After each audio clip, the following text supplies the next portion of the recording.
Hey everyone, this is Mrs. Kirk here. Just thought I'd share with you your next lesson on Algebra 1. We're doing 10.7 quadratic applications using a calculator. Now last time we met in person, we went over how to find the axis of symmetry algebraically, as well as finding the turning points. Now for this particular lesson, you're going to want to have your graphing calculator handy. So I've got my TI 84 Plus here. If you've got an 83 or an 84, that should be just fine. And also you're going to need a piece of graph paper to do our final graph at the end. So if you have a piece of graph paper, you can take all of your notes on graph paper if you would like. I'm going to use a piece of lined paper and then just use a small piece of graph paper at the end. During this video, at any point in time, if you feel like you want to pause so that you can write the notes down or just to digest the information a little bit, please do that. Take advantage of the fact that we've got a video here, so you can pause, you can rewind, or go back and go forth. So, just use this video to the best of its ability, and I hope that it can help you through this tough time. And it's not gonna be perfect, but we'll try our best to get through this. So thank you everybody for watching, and let's see how this goes. So to start off here, I've got my notes started. I've got the heading at 10.7, quadratic applications using a calculator. And at this point, I would recommend that you pause the video so that you can write down this word problem. It's just one word problem here. It says a rocket is launched with the equation h equals 480t minus 52t squared, where h is the height in meters and t is the time in seconds. Part A says, determine a good viewing window. What is a viewing window? Well, that's referring back to the graphing calculator here. So again, this would be a good time to pause the video so you can write down that entire word problem. And then we're going to go ahead and see if we can figure out what a good viewing window would be. So the first thing you want to do is turn your calculators on. And when you turn your calculator on, it should just be at this home screen. So I'm going to go ahead and type in an equation, and to type an equation in my calculator, I'm going to use that y equals key. Here's my y equals key. So I'll push y equals. If there's anything in your screen, you just want to clear it out. Use that clear button to clear out whatever equations you might have in there. I'm going to go ahead and type in 480, and instead of t, I'm just going to use x. Here's my x key right here, x, minus 52x squared. Oops, I forgot the minus. That's easy enough. All right, so I've got 480x minus 52x squared. Just be careful you're not using this negative key. That means negative, not minus. So make sure you're using this minus key right here. So I've got this as my equation. Now, I know in class I've been really stressing to use the zoom 6 option. So again, I'm going to stress that one more time. If I want to see the graph, I'll push zoom and 6 for standard. And my little pinwheel is going here, my circle, telling me my calculator is trying to process this equation. And if you notice, I just saw this vertical line here and a vertical line here. The problem with that is that this is supposed to be a quadratic. This is a parabola. And some things to keep in mind, I see that there's an x squared, and there's a negative in front. And if you remember, that negative in front meant it's going to be a frown. Remember, negative people frown a lot. Positive people smile. So I know that this, because of this negative sign, the parabola is supposed to be a frown like this. Again, these are your notes, so you could jot down whatever side notes you'd want.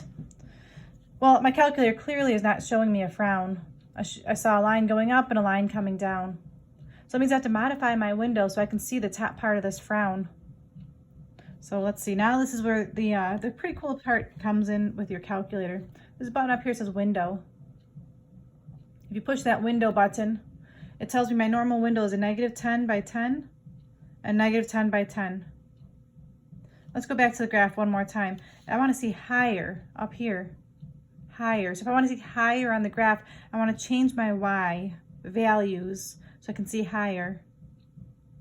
So let's go back to that window option one more time. I'm going to go down to where it says y max. Y max, because I want to change my y maximum to see higher on the graph. Now I'm not really sure how high I need to go. So I'm just going to try another number, something bigger than 10. I don't know, I'll just try, here I see 480 in my equation, so I'm going to just go a little higher than that and see what that does. So I'll try 500. I'm just trying that because it says 480 here. Now don't push zoom 6, because what a zoom 6 will do, it'll change that right back to a 10 for me.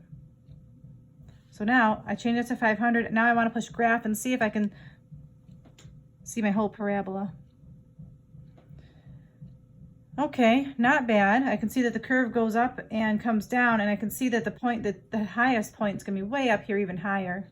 So go back to window and change that Y max to be even a bigger number. This is where you just got to play around with the calculator a little bit until you figure out what it will be. I'll try 1000 graph.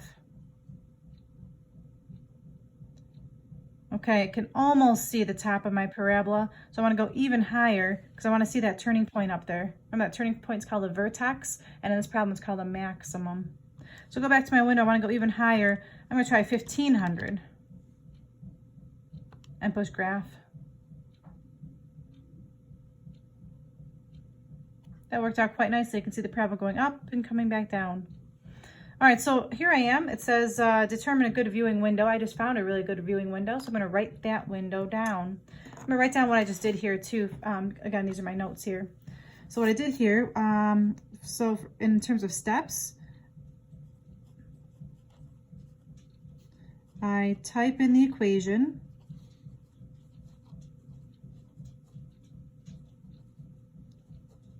Into y equals, or if I put a box around it, that means a button on my calculator. So I typed in the equation to y equal, that would be my step 1. Step 2, I tried my zoom 6, just to see what the graph was going to look like. And then my step 3 was to, again, zoom is a button, so I put a box around it, 6 is a button. Then I realized I had to go a little bit higher, so I had to go to my window. So I'll put a box around that because that's a key. So I went to window. And I had to change the Y max so I could see the whole graph. So I'll write that down. I changed the Y max so I could see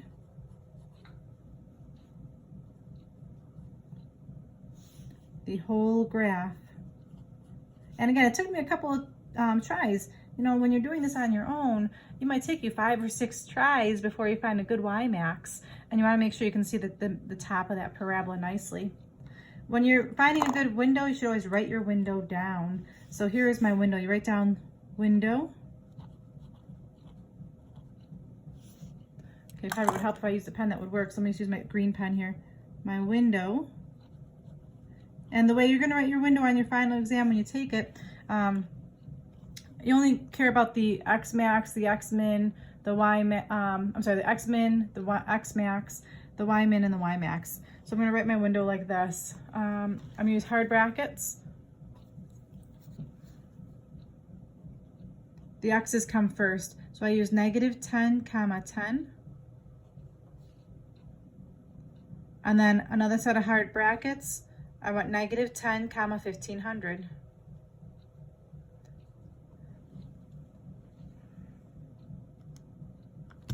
All right, so that was finding my window. This represents, again, this would be all you have to write down on the test if it said find a good viewing window. But we know that this would represent the Y value, or sorry, the X values. And these would represent the Y values. But again, on the test, if it says what is a good window, all you'd have to write on an answer blank would be this interval notation. The first would always represent the X values, the second always represents the Y values. All right, so that's the first part, just finding a good viewing window. And then there's going to be a next part, of course, because you know me, I have many parts here. So my part B is to find the maximum height.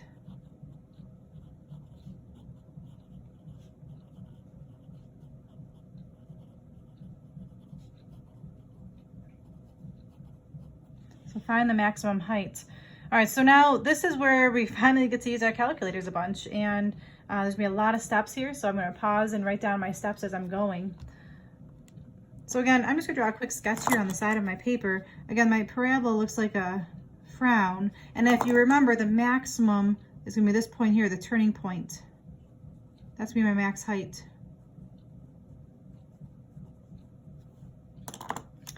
I'm gonna say find the maximum height to the nearest tenth.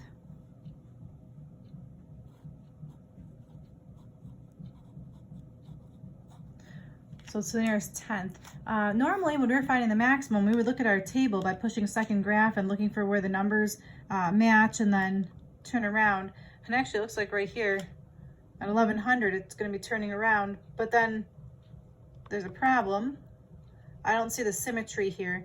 So if you look at my table here, it looks like this 1100 might be the maximum point, but then these numbers are supposed to match, but they don't. So because these numbers don't match, that means my maximum is not going to be a perfect number. It's not going to be a nice integer. So what do? Well, there's a process, and this is going to help you a lot when you get to Algebra 2 in the future, and also geometry when you take geometry next year. To find the maximum height, you're going to go back to your graph. So here's my graph. And again, as I'm doing this, I'm going to go ahead and write down my steps on the my notes here. So I'm going to go ahead and press the button second trace. So I'm going to write that down for myself. I pushed second trace. So again, let me write that down. So here are my steps.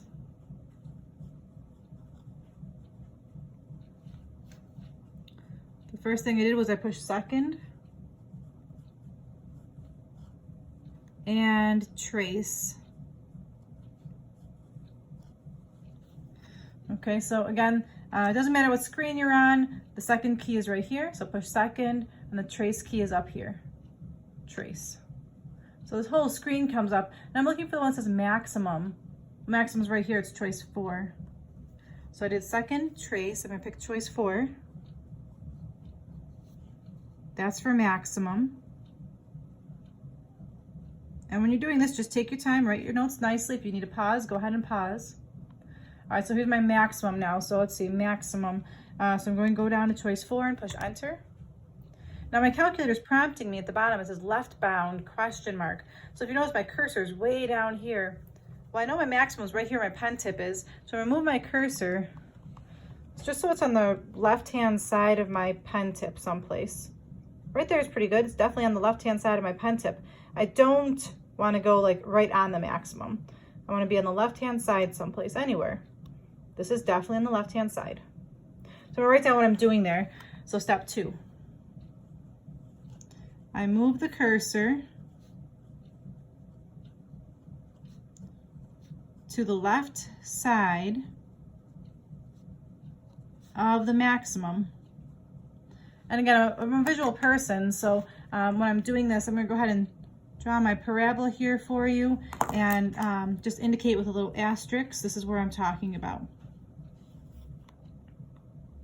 So once you move your cursor to the left-hand side of the maximum, you want to push enter 1 time. So I'll push enter 1 time, enter. Now the bottom of the screen, it says right bound, right bound. So that means you want to move your cursor so it's on the right-hand side of the maximum. Okay, so I'm going to go ahead and write that as my step 3. I use little quotes here. Move the cursor to the right side of the maximum. So just copy that. Again, I'm a visual person, so here's my parabola. I'll put my cursor. This will be on the right-hand side of the maximum now. I'm going to push enter 1 more time. All right, so here I am. I'm going to move my cursor to the right-hand side of the maximum. So let's see. Move my cursor here. Just hold the down key. And again, my maximum I know is right here someplace, and the cursor just needs to be someplace on the right-hand side of it. It definitely is blinking on the right-hand side of my maximum, so I'm going to push enter. Now it says the word guess. They want me to guess where I think the maximum is. And if you noticed here when I was doing this, these arrows popped up on top. This arrow on top on the left and an arrow on top on the right. That's telling the calculator that the maximum is someplace between these 2 arrows. So if you thought you went too fast, double check your arrows. Are your arrows, is your maximum in between those 2 arrows? My maximum definitely is. If your arrows are too close together, your calculator won't be able to find a good maximum.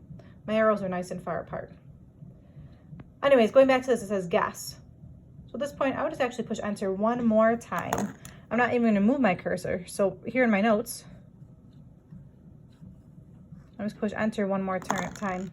When I push enter on the bottom of my screen, it says the word maximum, and it gives me these long decimals. This is my maximum. I'm going to write that down.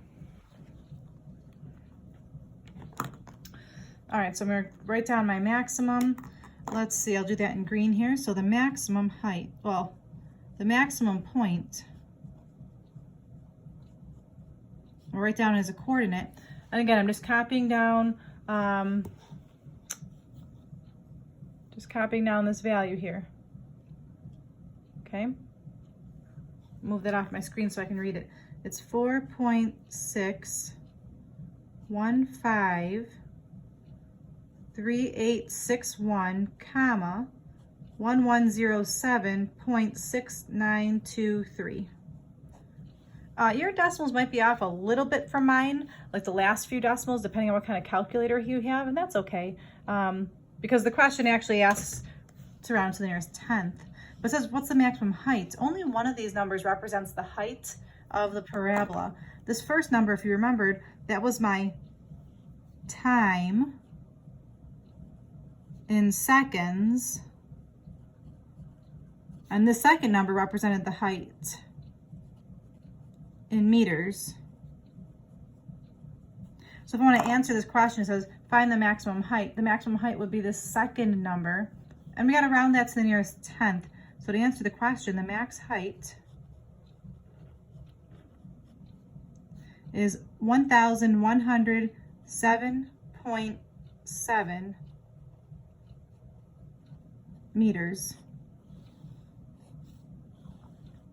Now, all these calculator steps, there's a lot to know. The more you practice, the better you'll get, just like anything else in math. All right, now there's a part C as well. Part C says, at what time,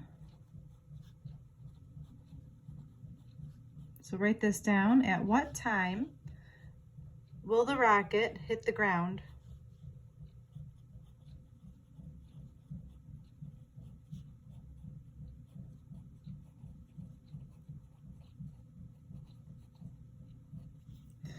All right, so again, I'm going to look at my parabola here. So if you need to pause to copy that question down, please do so. Because at what time will the rocket hit the ground? All right, so here I go. I'm looking for when the rocket's going to hit the ground. That's going to be this spot right here. So the way I'm going to do that in my calculator, there's a couple different ways, and you might see some teachers doing a couple different ways. The way I think it's the easiest, I'll share that one way with you. So here's the steps that I would take. I'm going to write down my steps. The first step is you want to go back to your y equals and type in y2 is equal to 0. So go back to my y equals, and for my y2, I'm just going to arrow down and I'll push 0. Now if I push graph after that, you can notice that this red line appeared.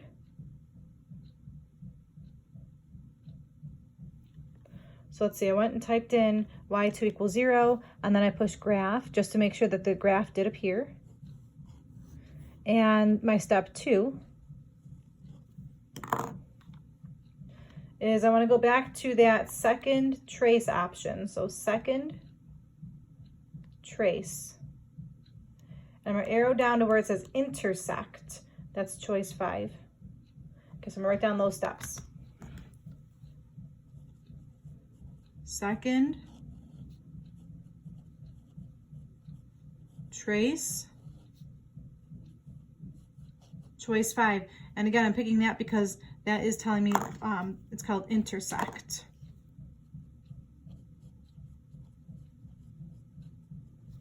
All right, so I did second trace. I'm going to pick my choice 5 for my intersect. I push enter. Now my calculator's prompting me. It says first curve question mark. So I'm going to move my cursor using my right arrow key. So again, just looking at this, the left arrow key moves it to the left, the right arrow key moves it to the right. If I use the up or down arrows, for example, if I move the up arrow, what did that do? That moved me to the other graph.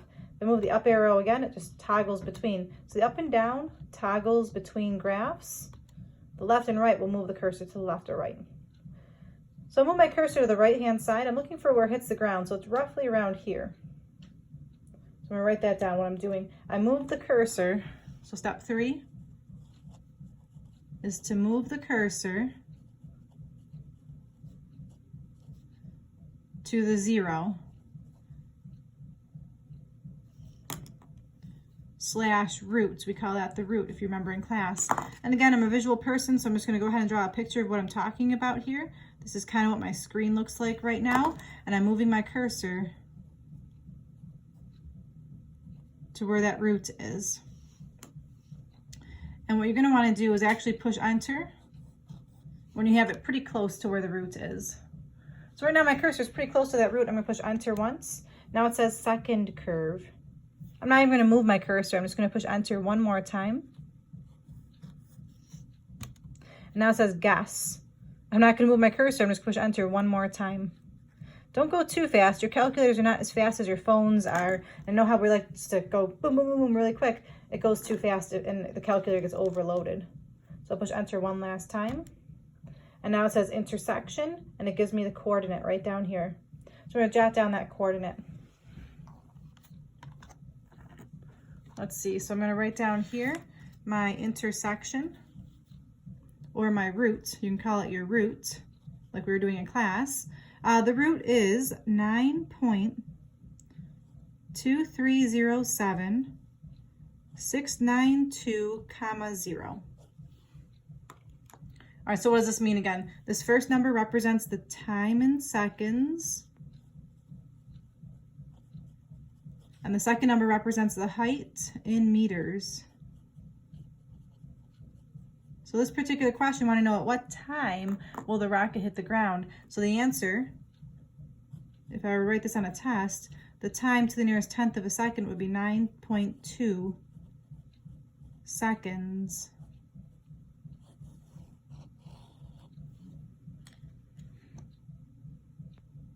Okay, now the last part of this, there's one last part. Thank you for bearing with me. The last part, I'm going to go ahead and flip my paper over. Well, actually, first of all, here's a screenshot of my entire paper. So if you need to take a minute and copy anything down, this would be a good time to pause the video and copy down something in case you missed it. And now I'm going to go ahead and turn the page.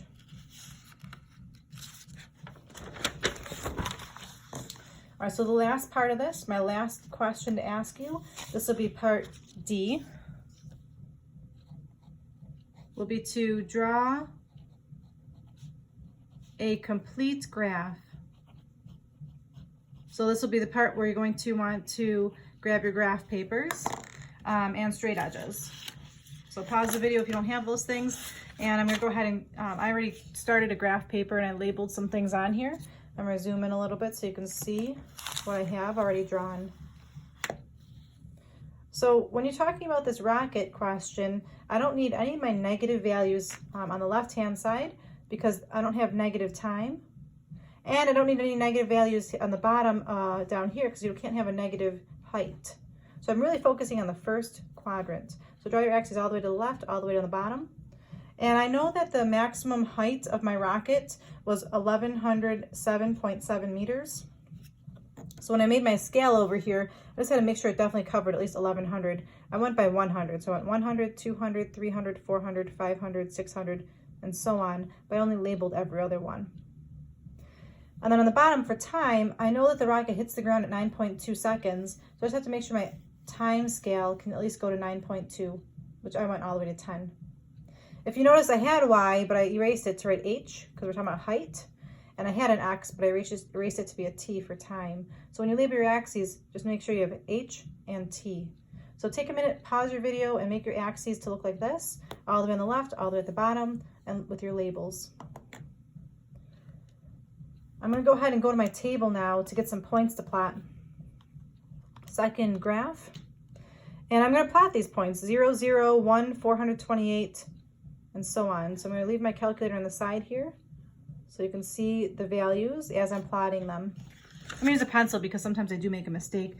All right, so when I'm plotting these again, just draw this over the side a little bit. I'm plotting 0, 0 to begin. Then I've got 1, 428. So that's 428 roughly is here. 2, and then 752. So I'm going to go to 2. This is 700, so 752 is somewhere in the middle. 3, 972. So I'm going to go, this is 900, 972 would be up here a little bit. 4, and then 1088. So it's like roughly here. 5 is at 1100, right on the dot. I do need to make sure I plot the maximum. So I found that the maximum was at 4.6 and 1107. So I gotta go backwards a little bit. So 4.6 would be someplace about here, and 11.7 would be a little bit higher than this. So I do wanna make sure I plot that maximum. Okay, so anyways, that was 5, 1100, 6 and a little more than 1,000, 7 and 812. Let's see, 812. Oops, I went too far. 7, 812. And I just noticed, good thing I used pencil. I plotted this at 5.5 by accident. So here's 6.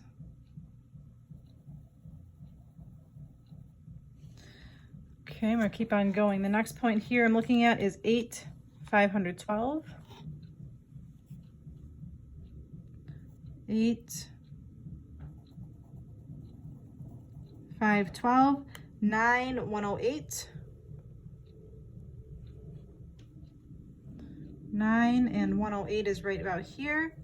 And then I know that the rocket hit the ground at 9.2 seconds. So at 9.2, I'll put a dot as well. So the best of your abilities, just connect those points to make it a nice looking parabola. I started at my maximum. I'm just gonna go ahead and connect the points to the best of my abilities. And if you noticed, I missed one of the points there. So what I'll do is I'll just kind of make it a little bit bigger to make it look like it goes through those points. Not 100% perfect.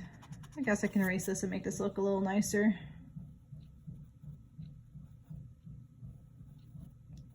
So there's my maximum, there's the point that I went through there. And just, again, some things to keep in mind, you definitely want to have that maximum plotted.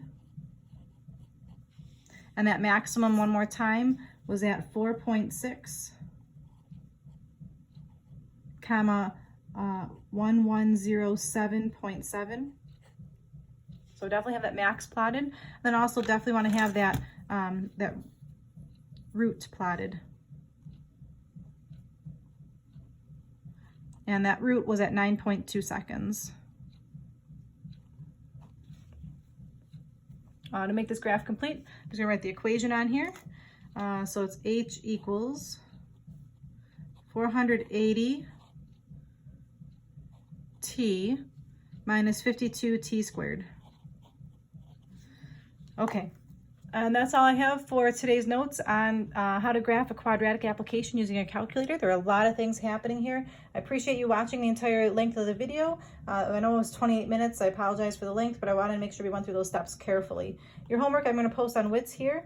We've got a worksheet, so it's 10.8. It's going to be a worksheet.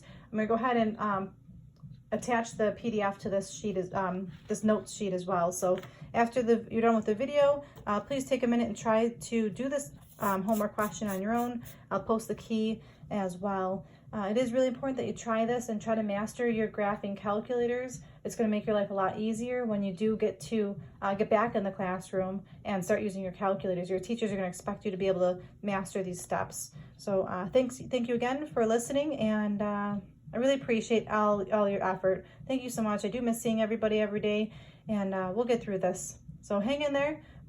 Until next time, have a great day.